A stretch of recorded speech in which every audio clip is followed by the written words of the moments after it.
abrir a porta, vendeu-se e entrou. Seguiu no corredor, estava com a lanterna e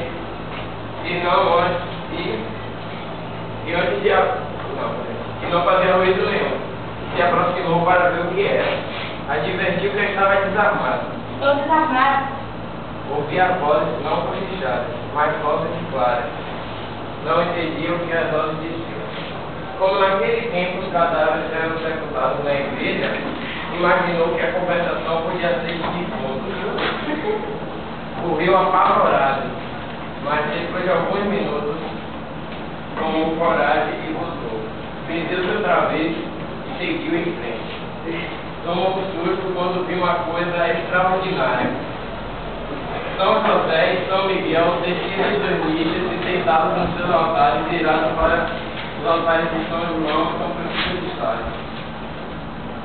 Estava querendo reação, em um nervoso, quando virou para trás viu outra coisa extraordinária.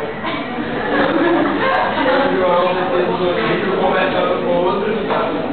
Percebeu que não atrapalhava a conversação e, com o tempo, foi se acostumando e perdendo o medo. Perdeu a reflexão e apenas sabia ouvir e contemplar.